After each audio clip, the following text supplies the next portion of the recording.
Hi guys, my name is Angela Rossi. I want to welcome you back to my YouTube channel where we discuss everything real estate. Today I have a special treat for you guys because we are going to be discussing power of sales. And I have here with me Sarah Lunn, our broker of record. How are you, Sarah? I'm great. Thanks, Ange. How are you? Very good. Okay, Sarah, so let's dive right in. Can you tell us about the process of listing a power of sales and everything that goes with it? I'd be happy to. It is quite a complex process, the power of sale process, and it all starts when a homeowner defaults on their mortgage.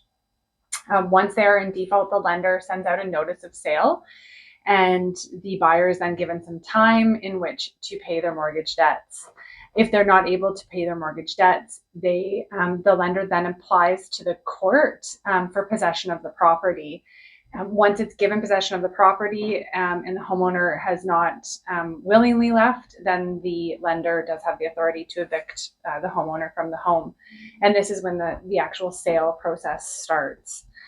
In order to place a value on the property and start the process, the lender first seeks 3 appraisals.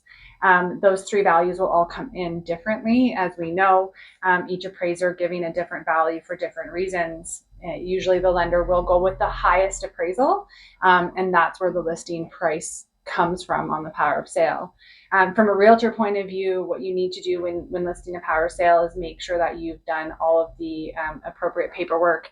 A certificate of power of sale is a special form we use, and the property is listed under the lender's name as the seller, because the seller is acting as the seller in this case and selling on behalf of the homeowner. Yeah, very cool. Okay, so theoretically, how long does that process normally take?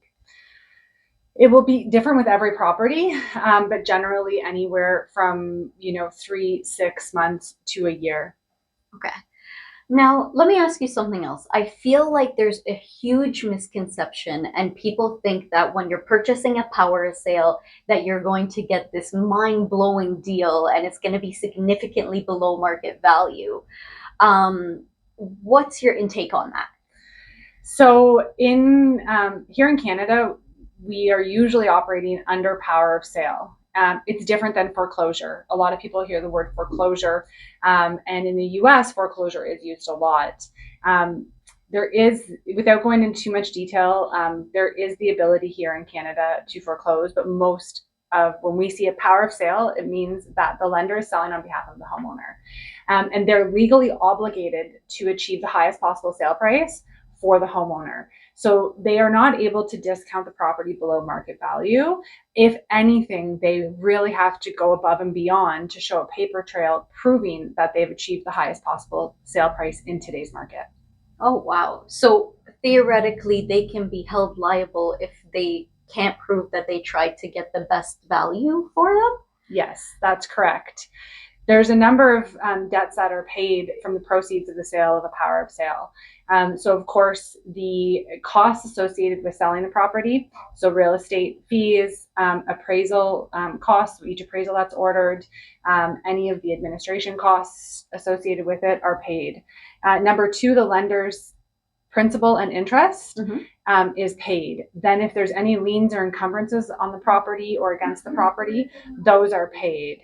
And then any profit above that, after everyth's paid, is what goes to the previous homeowner. Okay, so any profit that's made goes back to them and they have to give it back to them even if it's a power of sale and the bank is the one selling it. That's they correct. Don't profit in any way. It's just pretty much achieving their money, trying to get back as much of their money as they possibly can. Yeah. Yes, okay. That's correct. Wow, that's really, really good information.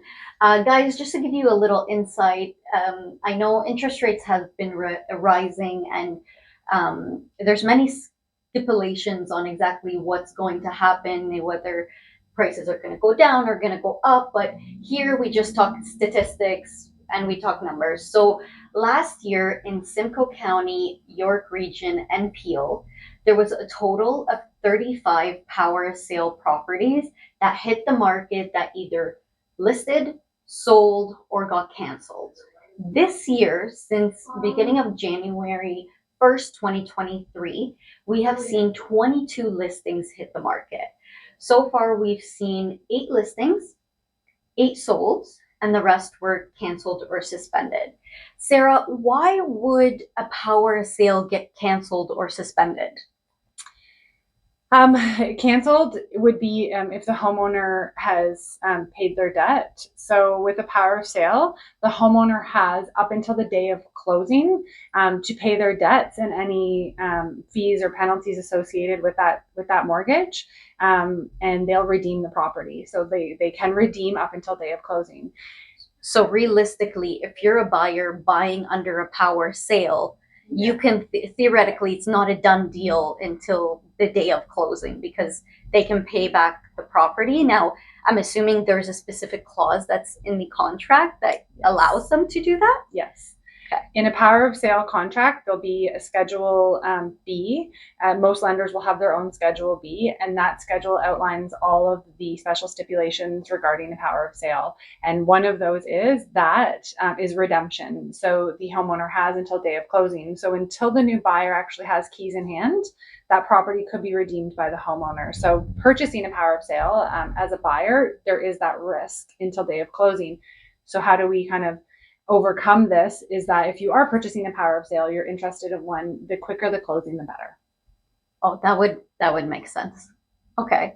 And then one other question that just kind of came to mind. Not most, all power sales are sold in as is condition. And I'm assuming that's like the same as an estate sale. The reason why is because they absolutely know nothing on the property. Do banks normally accept conditional offers? Absolutely depends on the market conditions at the time. So if we're in a market where condition of sale of property, conditional on financing and inspection is out there, then absolutely they will. And they do encourage everybody to make sure that they have their financing in order and to inspect the property because it is being sold in as is condition. So an inspection is absolutely recommended. Okay. Now, is there any other clauses that they put in? Like, is there a solicitor? When you're purchasing a power sale, is there anything else that, buyers should be made aware of going into it? Yes, yeah, I think it's a good point, Angela. So solicitor approval, so having a condition on the solicitor approval for the purchaser, the solicitor can then review that Schedule B and let you know of all the legal ramifications of purchasing a power of sale and what as is truly means, because it really truly means as is. Generally, the power is on to these properties, but the water has been turned off, and the properties are secured. And there's a property manager who's checking on the property weekly to make sure that it stays safe, if not more than weekly, depending on the situation. That's amazing. Okay. I think those are all the questions. I'm trying to wrap my brain to see if anything else is coming to mind before we wrap up. But I think that is all, guys. If you end up having any questions that we didn't answer, that you have a question or a concern about, please comment below. We're more than happy if we don't address it in this video. We can make a secondary video about power of sales where we answer all your questions. So I hope you guys enjoy the content. Thank you so much, Sarah, for joining me and helping answer all these questions. I hope you enjoyed it. My pleasure. Thank you guys for tuning in, and I will see you guys next time. Bye.